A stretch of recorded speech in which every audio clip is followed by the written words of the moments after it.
Pues nada, hoy he escogido este tema, un tema peliagudo que intentaremos resolver con toda humildad de la mejor manera posible. Entonces, claro, el sentido de este podcast es que entendamos bien unos matices importantes, ¿no? Para mí, a la pregunta que formulo yo mismo aquí, ¿es posible encontrar una persona sabia a día de hoy? Y podría rematar con otra pregunta también interesante: ¿es posible encontrarla en internet, en la red, en YouTube o en cualquier plataforma? Alguien que realmente transmita sabiduría, digamos, real. A esa segunda pregunta diría que es difícil, pero no imposible. Y a la primera pregunta, ¿quedan sabios hoy en día? Probablemente cada vez menos, no nos vamos a engañar. Cada vez menos, porque cada vez es más difícil alcanzar una cierta sabiduría real, ¿no? Al menos aquí en Occidente, ¿no? Por la fórmula de vida que hemos escogido, por el progreso, por la tecnología, por el materialismo en el que nos movemos, excesivo en muchas ocasiones, etcétera, etcétera, ¿no? Ahí es complicado, porque vivimos en una sociedad que ya para empezar le da la vuelta, o sea, le da la espalda, mejor dicho, a la muerte, por ejemplo, una cosa tan natural y tan llena de significado, ¿no? Como puede ser la muerte, así, dicha en general, no hablo de la individual, que me parece una cosa anecdótica, ¿no? Pero la muerte así como tema general es un tema fundamental para la vida, precisamente. Es el que da significado a la vida, ni más ni menos, ¿no? Por lo tanto, digamos, ya empezando por ahí, una sociedad que le da totalmente la espalda a la muerte y que intenta evitarla a toda costa, digamos, de forma ya incluso psicópata, pues es una sociedad que realmente está un poquito falta de sabiduría, ya, va a empezar, ¿no?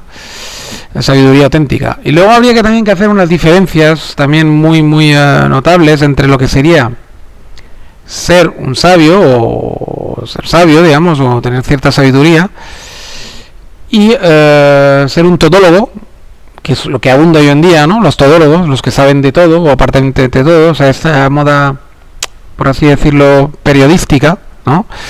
De ser, es decir, que es un poco como los periodistas y la gente que hace formatos periodísticos en YouTube y en otras plataformas abundan.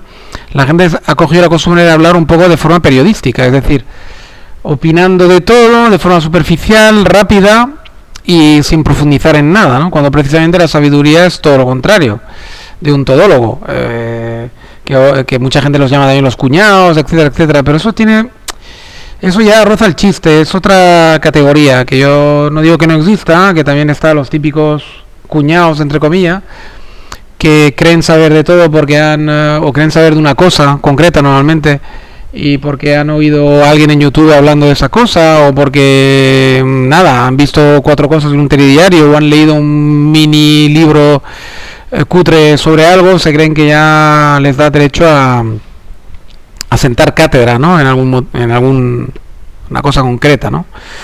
Y eso es un poco, eso se ha visto toda la vida, ¿no? Es un poco el cuñado típico y tal, ¿no? Luego están los todólogos de verdad, los que se creen que tienen una categoría un poquito por encima de aquellos, que a lo mejor saben incluso de algo, incluso tienen algún título universitario o lo que fuera, y esto se creen que les da bula para poder opinar también de todo y tener un poco, sentar cátedra o en algunos temas concretos, etcétera, ¿no? Cuando realmente también esto está por ver y realmente probablemente eso no les hace sabios. Como mucho te puede hacer experto en algo concreto o en una serie de cosas concretas, pero muy concretas. Normalmente eso no te da categoría de sabiduría o de sabio, ¿no? Y de estos abundan, o sea, gente que sabe de algo concreto. Y luego están los especialistas o académicos incluso o ingenieros o gente que de verdad sabe, de verdad, demostrado por de mil maneras, incluso porque ya hacen de esa sabiduría su oficio, y son los especialistas en cualquier cosa, ¿no? Especialistas realmente, pues no sé, a nivel académico puedes ser especialista en la Edad Media. Bueno, si te has tirado toda la vida estudiando esto o tu carrera universitaria, pues puedes llegar a ser un gran especialista, etcétera, ¿no? O un ingeniero que de verdad sabe hacer puentes y y que aguantan, o que sabe realmente diseñar una locomotora para que vaya a toda hostia por una vía de tren, etcétera, y es un especialista en esto. Son especialistas, yo lo diría más que nada, ¿no? Pero la gente confunde muchas veces los especialistas en algo, también en deporte, por ejemplo. Tú puedes ser un futbolista de primera división y ser un especialista en fútbol, por lo tanto un entrenador, con que le dan bula ya, porque como hay tanta admiración por el especialista hoy en día, porque es el que realmente, digamos, traduce en algo concreto lo que sabe, ¿no? O al menos lo traduce en un sueldo, muchas veces, pues se creen que ya esto les otorga pues una especie de sabiduría, ¿no? Para todo, ¿no? Que lo que saben en el fútbol lo pueden aplicar en todo en la vida, ¿no? Por ejemplo. Y eso es un error, ¿no? Evidentemente, ¿no? Entonces, claro, me dirán, entonces, ¿qué es el sabio, ¿no? ¿Qué es el sabio? El gurú este indio que es con esas frases sentenciosas sobre la vida, sobre el sentido de la vida, o el cura sabio de pueblo típico y tal. Bueno, pues puede ser uno de estos, pero no tiene por qué. Es decir, tampoco es que la imagen de un sabio tiene que ser el de la barba blanca, que se ha abstraído de la vida, que ya se ha metido en una colina a meditar, o que hace cosas raras como no comer, o comer poco, o que está todo el día meditando, o sea, en una roca subido y meditando, o que se va en medio de un bosque a vivir. Es decir, no tiene por qué ser esa imagen, ¿no? Ni muchísimo menos, ¿no? Entonces, claro, ya me dirán, bueno, pues ¿qué es un sabio, no? ¿Qué es? ¿Qué narices es un sabio, no? Pues para mí un sabio es una persona que habría conseguido, pues para empezar, para mí un sabio debe ser una persona con una curiosidad innata por todo, ya para empezar, ¿no? Una persona que realmente le interesa la vida en general, bajo todos sus aspectos, ¿no? Y que le interesa experimentar en su propio cuerpo también lo máximo de cosas posible, pero no en plan experience, no en plan como me voy a tirar de un avión en paracaídas para ver qué es bajar a toda hostia hasta que el paracaídas te frene y poder llegar vivo abajo. Eso para mí es una experiencia vital, pero no te da sabiduría. Esto en todo caso te da, pues eso, un subidón de adrenalina y saber que el paracaídas funciona y que es la hostia bajar a 500 kilómetros por hora o 400 o 300 hacia abajo. Pero eso no te da una sabiduría vital. Eso no quiere decir que este hombre luego sepa gestionar sus emociones, ni sepa gestionar, hombre o mujer, sepa gestionar su vida, sepa gestionar su matrimonio, sepa gestionar ser padre, etcétera, ¿no? Eso no. O sepa gestionar o dar consejos a sus amigos ante un divorcio o cualquier ocurrencia que le pueda ocurrir, ¿no? Cualquier cosa que le pueda ocurrir. Ni te hace experto en sexo, ni te hace experto en nada, ¿no?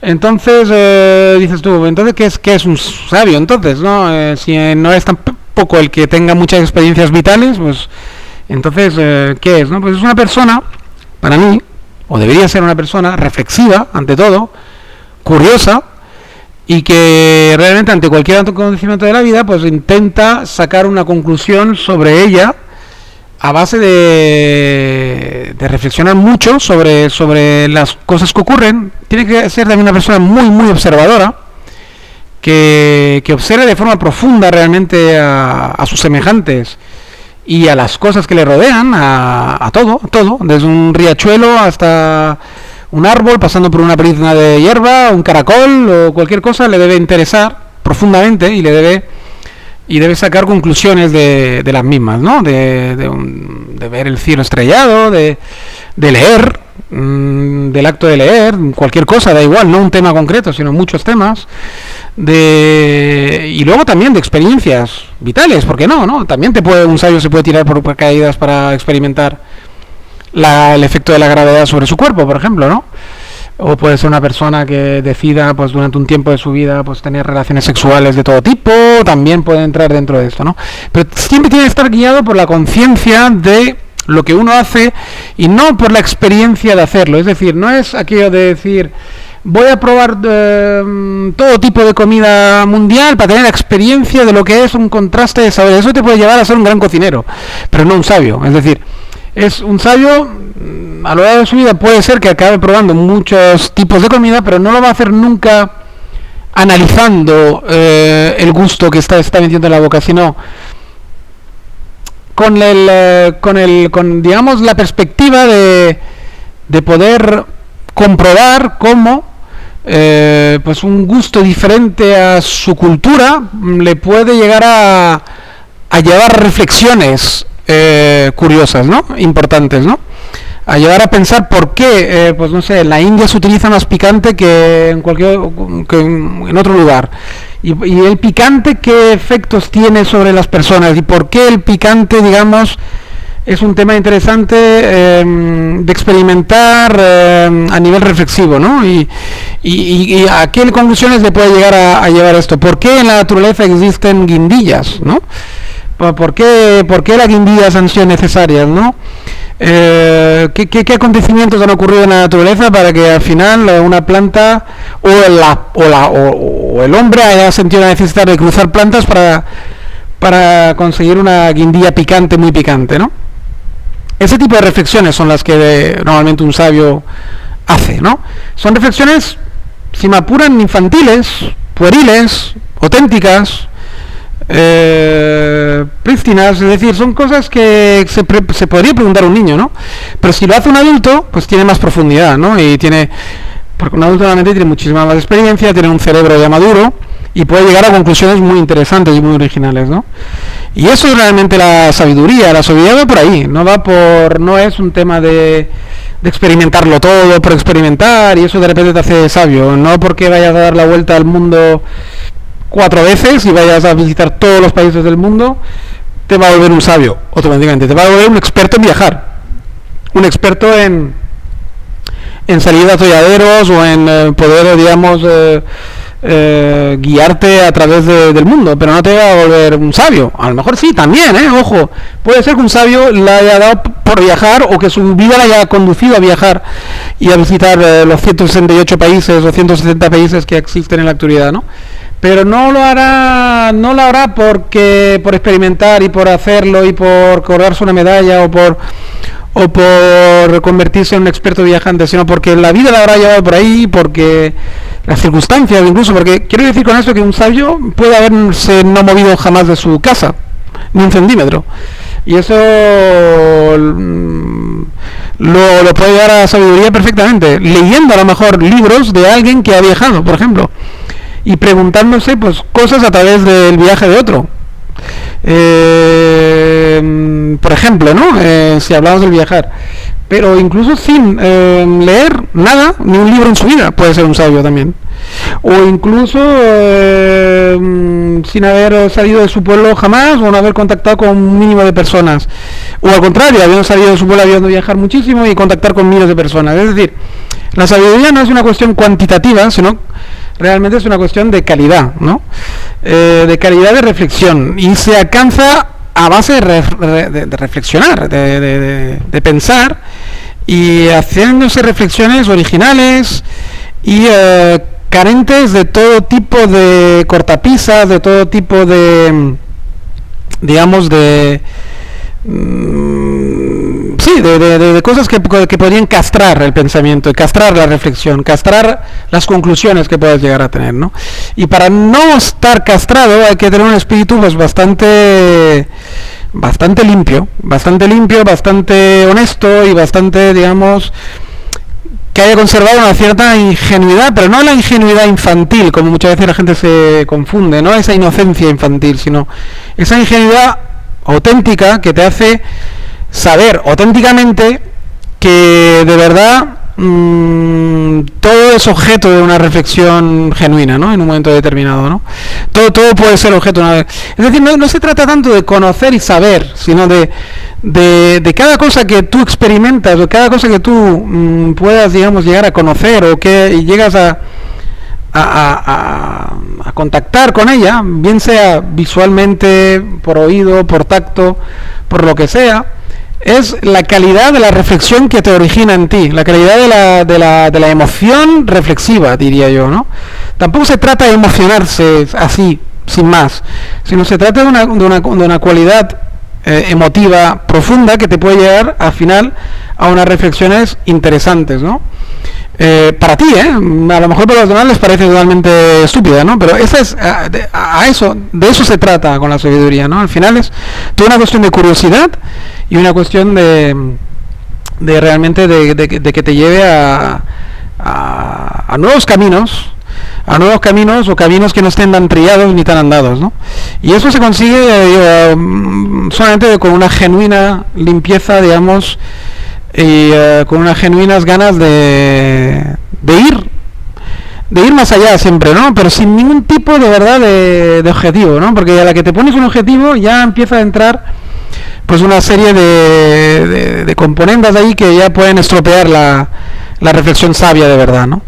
Es mi humilde opinión, yo no me las quiero dar de nada, pero yo creo que un verdadero sabio, los que hubo y los que habrá, y ojalá que los haya y los pueda haber todavía, van por ahí los tiros, y de ahí el magnetismo, que cuando te encuentras con un verdadero sabio en esta vida, pues te transmite y cómo puede llegar a enseñar de verdad a los demás, ¿no? Porque es una persona que siempre te va a dar un punto de vista en el cual tú no habías caído, ¿no?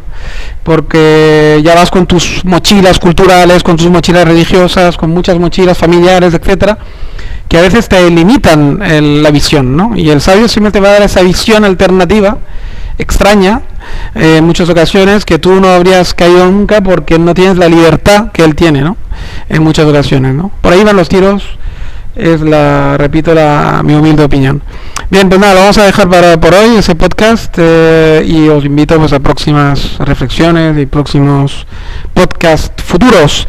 Agradecer a los poquitos que habéis escrito últimamente, os invito a que lo hagáis más si os apetece, y agradecer sobre todo al crecimiento del canal en cuanto a visualizaciones, etcétera, que sí que la cosa pues va viento en popa en ese aspecto, ¿no? Por lo visto hay un interés en escuchar más. Bueno, pues mis podcasts. Pues nada, un saludo a todos, hasta la próxima y nos vemos en breve, cuidado mucho. Chao, chao.